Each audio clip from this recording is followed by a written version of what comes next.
Hello and welcome to the Leathercraft Masterclass, and in this video course I'm going to be showing you how to make a leather strap for a small bag, specifically the Blackwell Doctor's bag, which is a course that we've obviously just seen.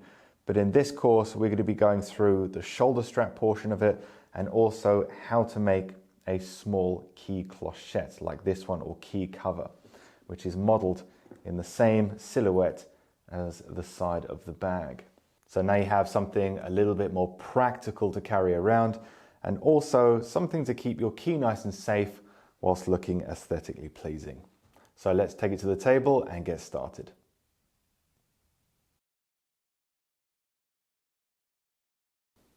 So here we are at the table, and now we're going to cut a strip of leather. The width of the leather should be the width of your strap retainer. So when you print off your PDF, print it onto card and then cut everything out, you can measure the width of the strap retainer and then cut that width. So what I'm going to do is very carefully, I've cut a nice straight edge on this piece of leather. I'm going to move it back. I can either use my strap retainer pattern or simply take a ruler and then just measure.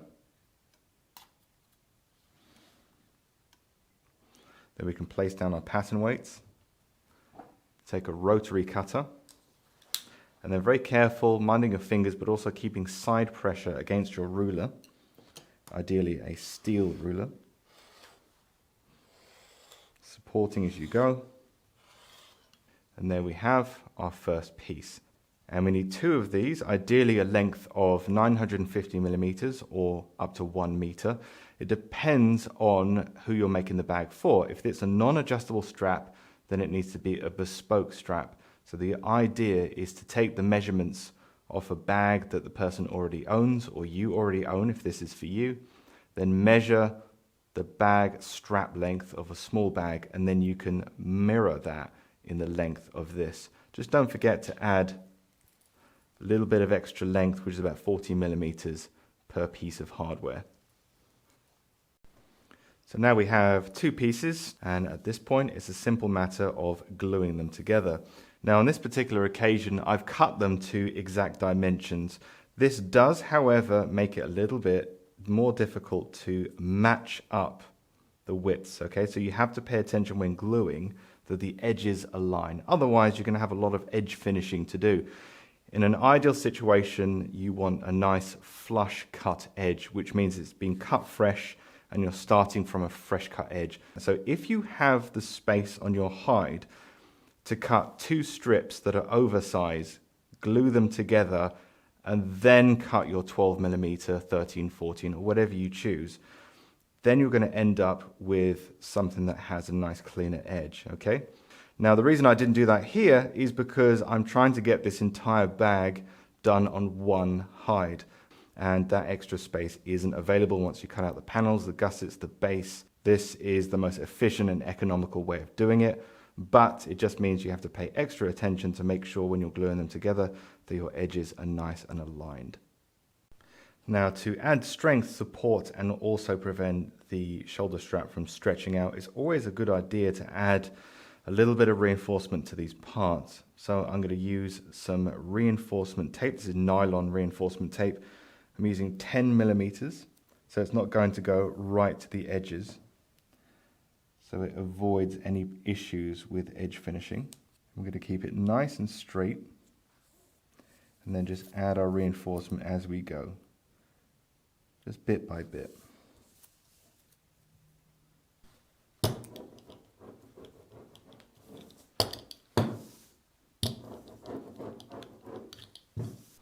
So we're going to take both pieces, flesh side up, okay, so the grain side is the outside, flesh side on the inside, which is on one of them where you've added your nylon reinforcement tape. And we're going to add contact adhesive. Now it can be solvent-based contact adhesive, or it can be water-based contact adhesive. And as much as you can, try and avoid getting it too close to the edges, or over the edges rather. And we're going to add this on both strips of leather. Now, after we've added contact adhesive to both sides, what you need to pay attention to when sticking these together is making sure that one of the edges, so keep your eye on one of the edges, in this case the front one, make sure that as you press it down, the edge of both parts are perfectly aligned, or as perfect as you can get them. This is going to save a lot of time and effort later on. If you misalign them, then it's going to be very difficult to edge finish them well. So starting with your corners, and then just inch along bit by bit, keeping your eyes focused on keeping those edges nice and aligned.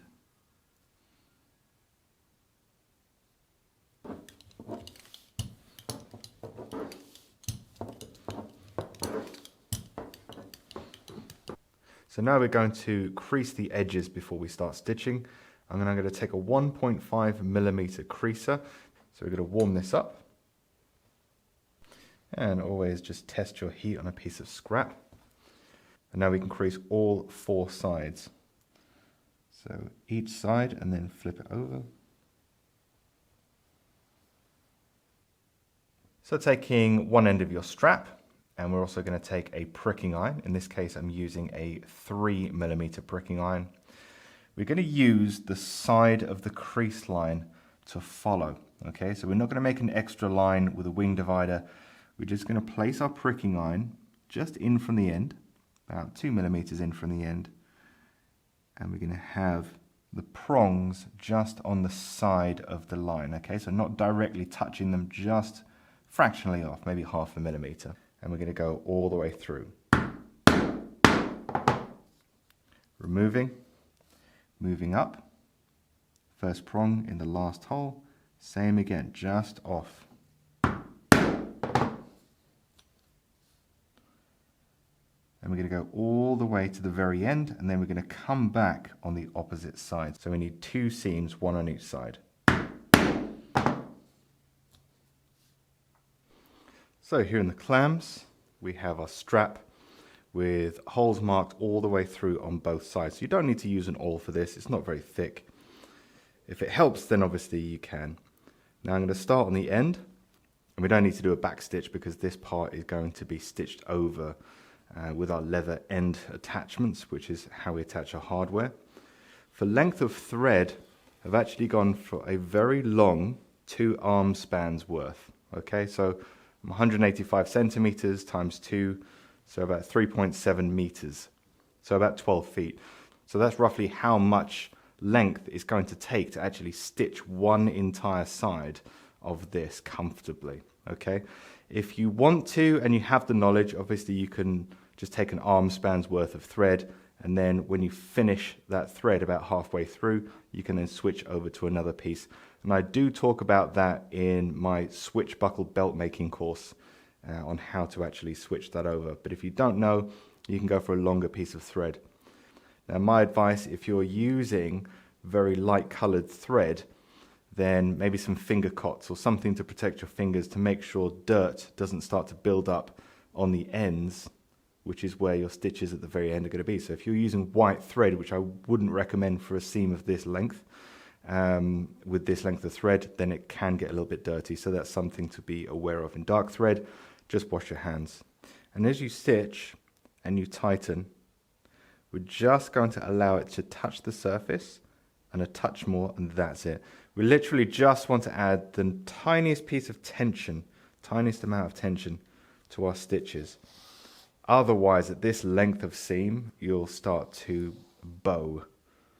Okay, so it will start to become very, very curved as you stitch it in. One side will be tighter. So instead of your strap being nice and straight, it will start to do this, and then you'll have to try and bring it back on the other side. So this is not a place where you want to stitch tightly. All we're looking for is the stitches to be there to reinforce, prevent delamination of both parts, both pieces of leather, and that's it. It's not going to make the stitch weaker. And once we tap everything down, we'll have a nice flat seam. So I'm going to keep stitching until I get to the very end. And to finish the end of the seam at the last stitch there, I'm just going to do one last back stitch. Casting over. And now we can just simply trim up and then tuck in our threads with a little bit of glue.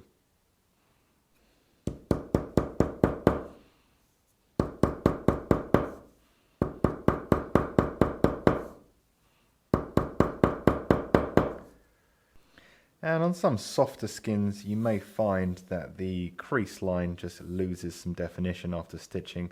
That's quite common. Just take a warm crease, it doesn't have to be too hot, and then just go back and then redefine that crease line that you used to mark your stitches, and then just give it a little once over just to finish off. Now to prepare your edges, what I recommend is making sure you keep your fingers clear from the top there. I'm going to take a single crease which I've heated up over a flame, and of course if you have the option you can also use a wax spatula on an electric edge creaser. And I'm just going to draw that along there and then flatten down any fibers. If you need to do a little bit of sanding just to remove any excess glue if there is any, then that's fine. But we just want to make a nice stable flat surface, and we can use just a little bit of heat to do that. It doesn't visually look much different, but when you run your finger along there you can really feel the difference after just a little bit of heat ironing. Now for flexibility reasons I'm going to edge paint this piece here, and there are a couple of ways to edge paint a long strip of leather. One of them is to just use a clip where I've added a little bit of protective leather there, and I've placed the edge just above the clip so it's just proud, and then you keep it in a circle like this and it will stay upright.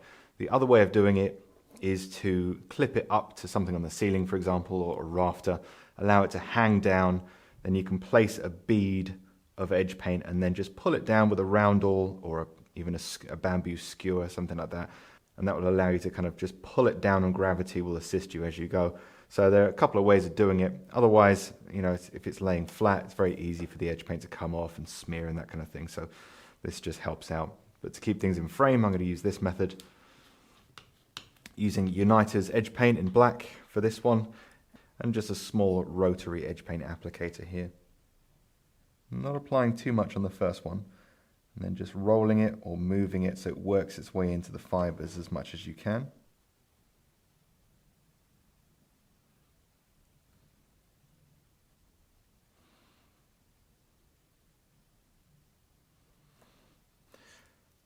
So here we have a clip which we're going to attach to the bag, and this is what's going to attach to the strap that we're creating at the moment. Now to attach this to the strap, we need a strap retainer. And in your pattern, you got this, which is your strap retainer pattern. You don't have to cut out the centers of this. It's more of a serving suggestion. You just need to cut out some notches to go around that little loop if you're using one. So what I recommend is printing this out, pasting it onto card just like your other pattern, and then once you've cut it out, stick down a strip of double-sided tape onto a piece of your exterior leather, in this case 1.2mm goatskin, stick it down to the flesh side and then cut it out, and then you'll end up with this. So now I can just simply pull that off, fluffs up a bit on the flesh side, but we can then press that down and we have our piece here. Now where indicated on your pattern, we're going to cut out a couple of notches. What I'm going to do is just mark my centers there and then just nip the corners off with a 12mm punch.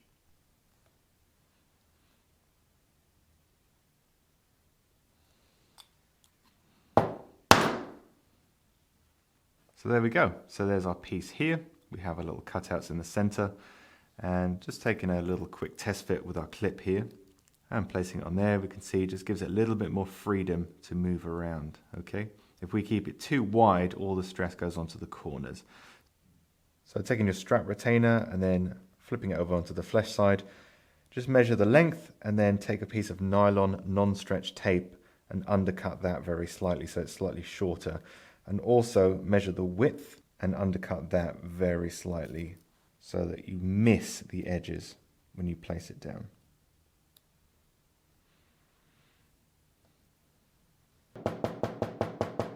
And that's going to give it a lot of strength where it needs it, right at the base, and then this will be covered up when it's folded and stitched over.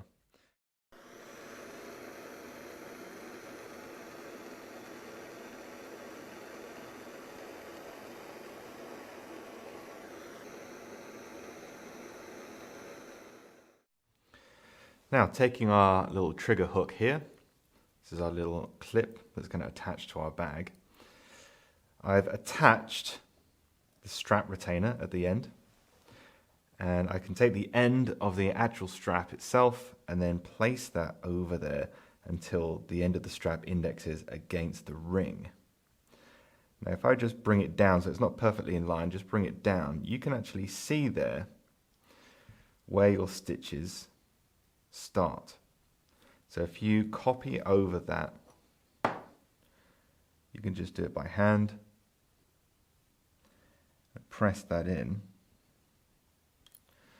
You can now remove that and you know that your stitches are going to match. So now all you have to do is stick that down with some double-sided tape or contact adhesive.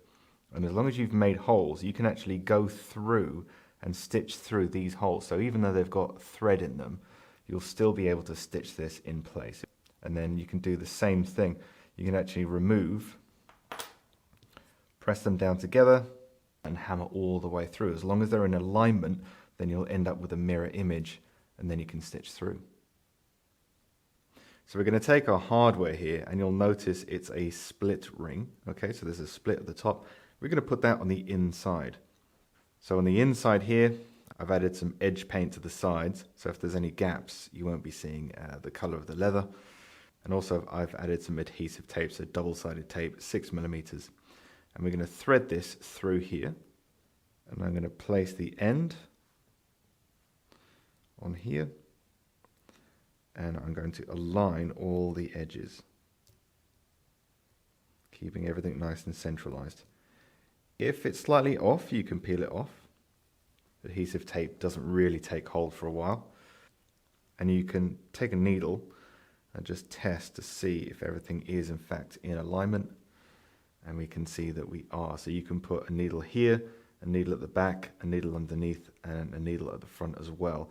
So just make sure that everything is alignment and then you can start stitching in. So our front hole is right here. We're going to go back one into this one. And you can use a round awl if you want to, just to help you find the holes, making sure that they all align. Now I've leveled up my thread. I'm going to stitch forwards.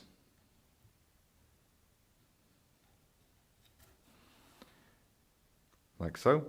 And then I'm going to take the needles and I'm going to cross them over. So I'm going to hand over the needles, which is going to give me a binding over stitch like you see here. And that's going to hold everything together.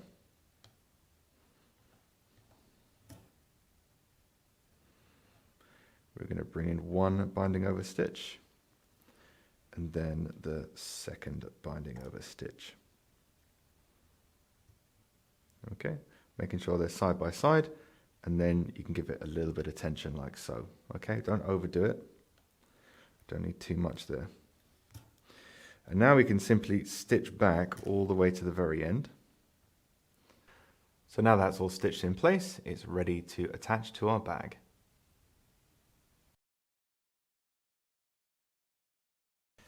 Now for the key cover, also known as the clochette, we have our little key cover pattern here.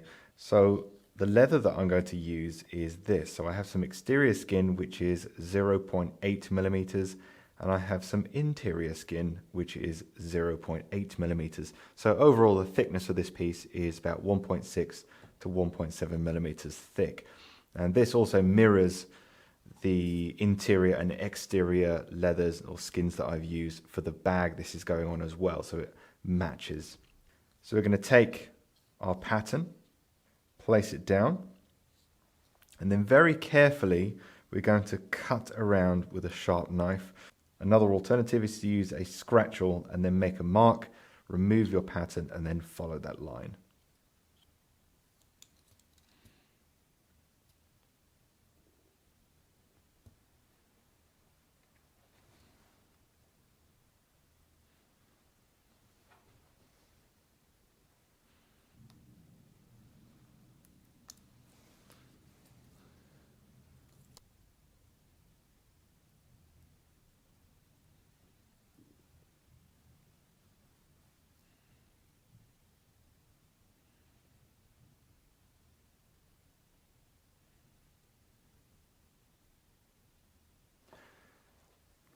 So taking your clochette that you've cut out and creased, and we're going to turn it over onto the lining side.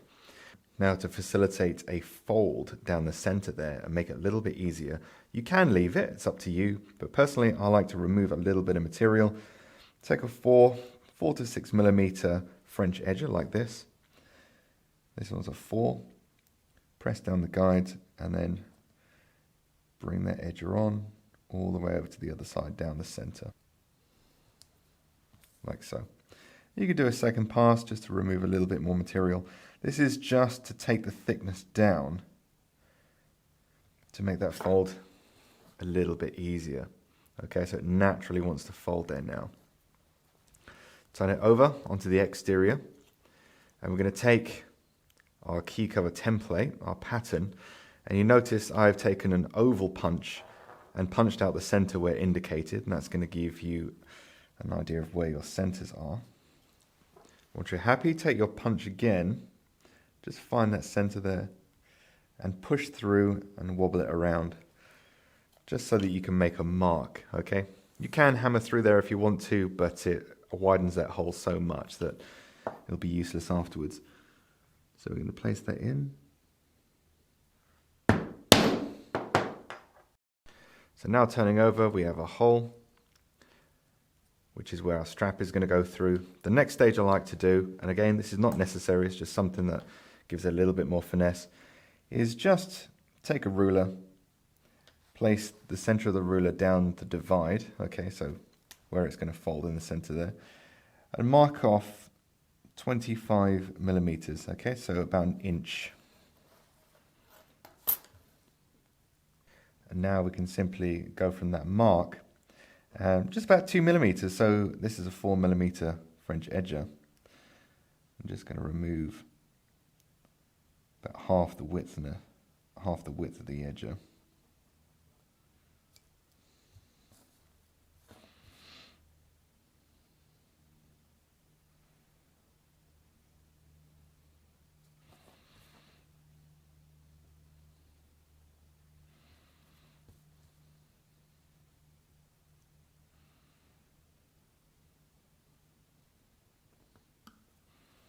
There we have it. And whatever pricking iron you've chosen, we're going to start from that center divide where it folds. Just below that, about 1.5 to 2 millimeters below that, we're going to start prick marking all the way down to the area that we skived. And a good way to do that is just to fold it over, make sure the ends match, place it down, and then following that crease line from the very top of the fold, come back a couple millimeters, 1.5 millimeters, and then just push a little mark in there. Same on the other side. Matching that like so. And now we know where we can start our prick marks from. And using a 2-tooth iron, I've gone along and just marked through on this side. So now we can turn it over, place some glue down along these edges, okay, so not necessarily the center, but along these edges here, and then glue this closed. But beforehand, it's always a good idea just to use a little edge paint and just finish off the little hole on the inside. So now I've added some contact adhesive to all the skived areas along the sides, leaving the center. We can now fold this over, align your ends up first. So take a second because there's no glue on the front. And then once you're happy, you can start pressing those sides in.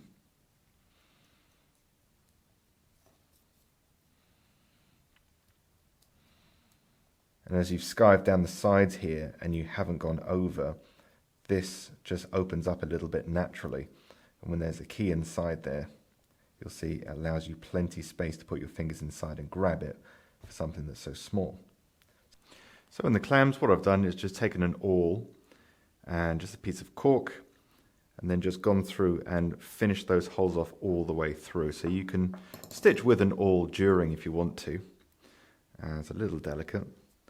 But what we're going to do is start and finish with a back stitch. Okay, so I'm going to start here, one hole back from the end.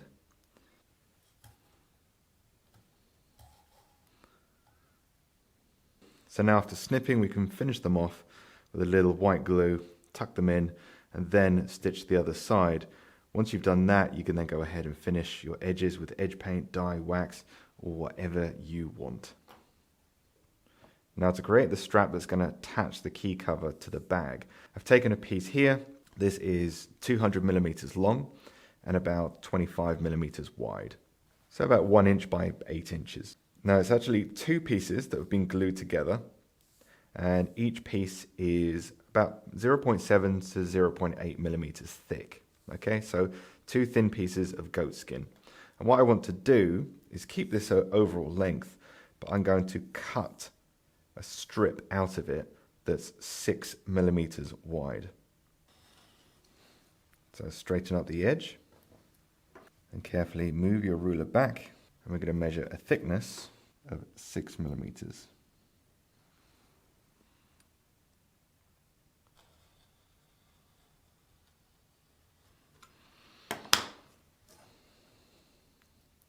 And there we go. Now with our 6 millimeter strip of leather, I'm just going to use a Japanese leather knife just to trim that end, and same with the other one. Make sure that we don't have any glue showing, and a nice flush cut. And now I'm going to crease using a 1 millimeter creaser. I'm going to crease up both sides and then switch over and then crease both sides again.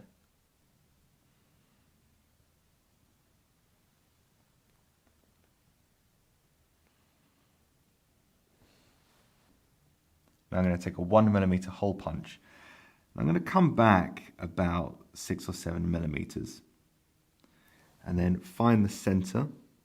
Make sure I'm happy that that's the center, and then just hammer through so we have a little hole there. Now I'm going to take a Japanese leather knife, and I'm going to just place the corner in that hole. And on the opposite side, just turn the knife just to make a little mark. I can see it there. If you're not sure, just use a pen mark. And then again, I'm going to make a hole punch through there. And now I can join up those centers and then push through. And now what I have is relief for the clochette to go through, but also the ends are protected from tearing because we have a little hole punch. Okay, so the opposite end of our clochette strap. Again, I'm going to take our 1 or 1.5 millimeter hole punch there. Just come back about 6 or 7 millimeters. Make a little mark in the center just to double check that it is in the center. This time I'm just going to grab a chisel off the wall, which I use for woodworking. And this is a 12 mil. Okay, so we're going to go 12 mil from the top of one to the top of the other.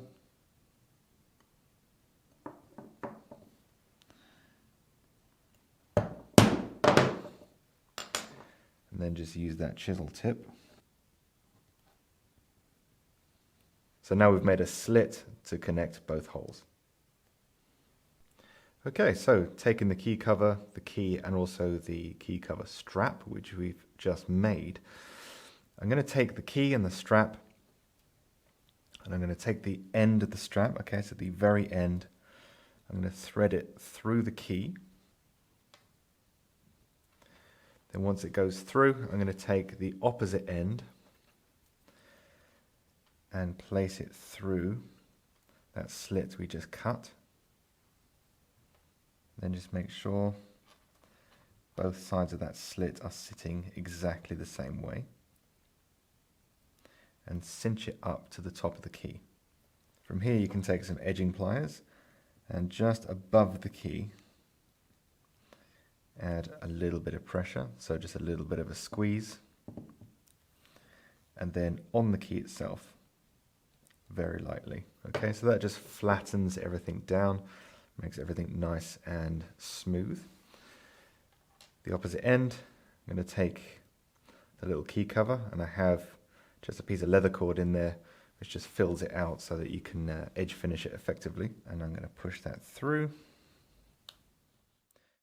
Now, to attach your key cover to the actual case, what I'm going to do is just take the end of the strap, and where we have our post handle attachment, I'm going to place it through the center of that and then bring it around underneath,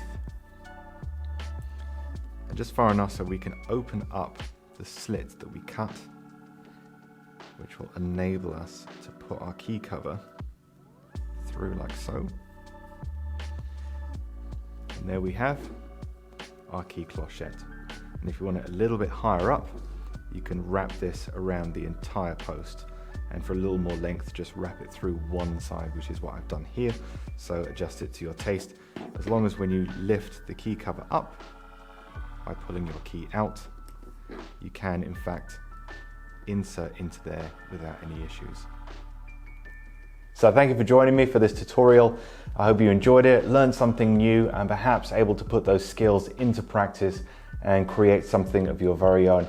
Don't forget, if you like this video or you feel that you got value or you learned something new or discovered something a little bit more exciting to add to some of your collection, some of your pieces, don't forget to give me a thumbs up, give me a like below if you felt this was useful. And don't forget, if you want the free tool buyer's guide, which is a guide that shows you exactly what tools you need and what tools you don't, depending on what level and experience you are, hit the link below in the description and you'll get the email sent straight to you, along with a video which shows you how to select good quality leather, what good quality leather is, what characteristics, what to look out for, tannery tricks and things like that, so you know exactly what good quality leather is, which makes a huge difference to your leathercraft and your leather work. Just to give you an example of what the difference between good quality leather and poor quality leather will give you, just using some cheap hide, which was meant for use on sofas. This is the prototype and this is the finished product, and the measurements on both are exactly the same. The difference is slightly cheaper quality reinforcements on the inside, but on the outside, cheap quality leather, good quality leather. And that is the main difference. So you can already see how much of a benefit good quality leather can give you, which is why I created the video in the first place. So if you want that video, head to the link below, click the link and get that free download straight to your inbox. Again, don't forget to hit that like button and I will see you in the next video. Thanks for watching.